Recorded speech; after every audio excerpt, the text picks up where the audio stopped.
I simplify everything down, I just say this is the best macro opportunity of all time. We've got the best risk-adjusted return asset that has the highest performance of any asset in history. All of these, like NASDAQ, and you're probably a bear of the NASDAQ too, but all of these things are secular trends in a logarithmic chart because they're secular trends. They're not cyclical. He's CEO of Real Vision, believes Solana is poised to lead the next significant growth phase for digital assets. He predicts that Solana will play a crucial role in reviving the cryptocurrency market from its current stagnation and ushering in a new bull market phase. Paul points to two key developments on the Solana blockchain that bolster his optimistic outlook. First is NFT compression, which supports a range of applications like ticketing and derivative contracts at minimal costs, enhancing NFT scalability. The second is FireDancer, a third-party validator software set to launch next year, designed to boost the speed, scalability, and efficiency of Solana's transaction processing. These advancements have led Paul to invest 90% of his cryptocurrency portfolio in Solana, highlighting his strong confidence in its potential. Digital asset investment firm 21 Shares has filed for regulatory approval to launch an ETF linked to Solana's spot price, following a similar move by VanEck. Both firms aim to list their Solana ETFs on the Chicago Board Options Exchange and its CBOE, pending regulatory rule changes. According to Raoul Pal, this could be the final opportunity to purchase Solana below $150 before it potentially advances further. To stay updated with the latest in crypto news and events, subscribe to our channel and like this video. Now let's dive back into Raoul Pal's perspective on Solana.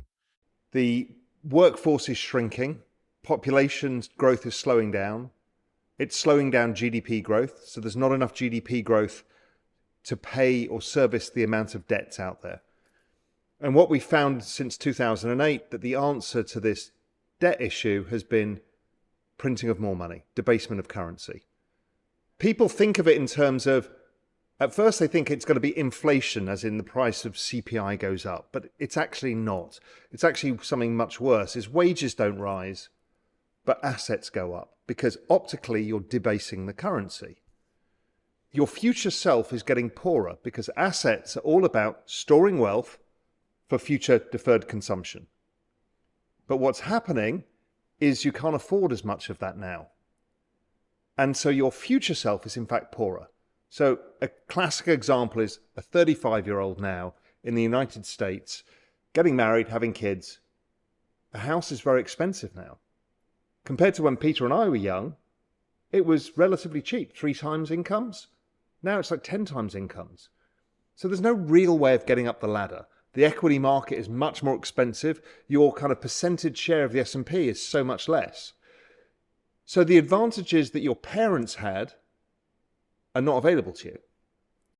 If I transfer you a Bitcoin, it goes straight into your Ledger wallet, let's say, and you own it. It's yours. It's self-custody. Gold is more difficult to self-custody just because of its size. Now, many people around the world do self-custody their gold, and that's fine too. Again, I don't have an issue, but in a world of 8 billion people where we live on the internet, it actually is nice to have an asset. And Peter's absolutely right. We've memed $1 trillion currency into existence. We've memed it. It's just human narrative. Alex Thorne, head of research at Galaxy Digital, explores the regulatory challenges that the SEC faces in approving Solana's spot ETFs, as proposed by VanEck and 21 Shares. These filings aim to incorporate Solana into regulated financial markets, but encounter hurdles due to the SEC's classification of Solana as an unregistered security. VanEck's proposal remains preliminary and requires a more detailed framework before it can proceed, with the review process potentially extending up to 240 days. The recent FIT21 Act, which clarifies the regulatory boundaries between the SEC and CFTC, might improve the chances of approval for Solana ETFs.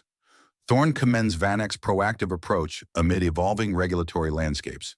Paul has made a bold forecast about Bitcoin, suggesting it is on the verge of breaking out of a technical pattern known as the cup and handle and entering what he terms the banana zone.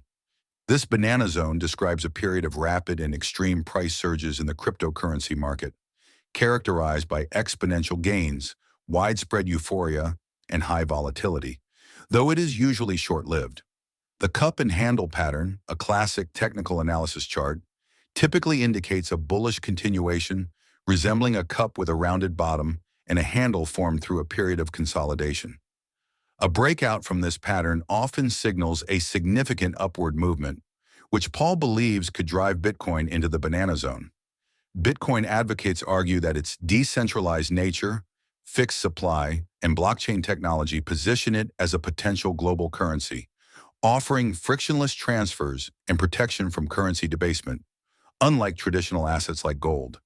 They view Bitcoin as the future of money, enabling borderless transactions and serving as a hedge against inflation caused by central banks.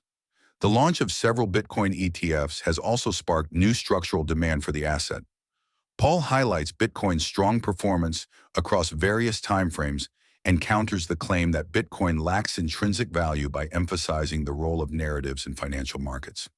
He argues that the value of Bitcoin, like gold and other assets, is rooted in human stories and perceptions.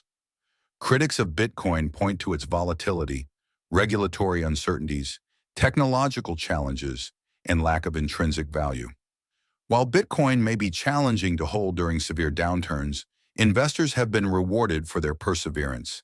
The digital nature of Bitcoin raises concerns about its long-term viability, similar to how the internet's evolution has affected various technologies. While Bitcoin's underlying concept may have long-term potential, its success as an asset is still uncertain. In contrast, gold's millennia-old history, tangible nature, and broad acceptance as both a currency and a functional asset highlight its enduring value. As digital technologies proliferate, creating infinite digital assets, maintaining value in the digital realm becomes increasingly complex. Blockchain technology, by creating digital scarcity, offers a mathematical solution to this challenge. Scarcity remains a key factor in valuing assets, which is why gold, being a scarce resource, retains its value compared to more abundant metals like silver and copper.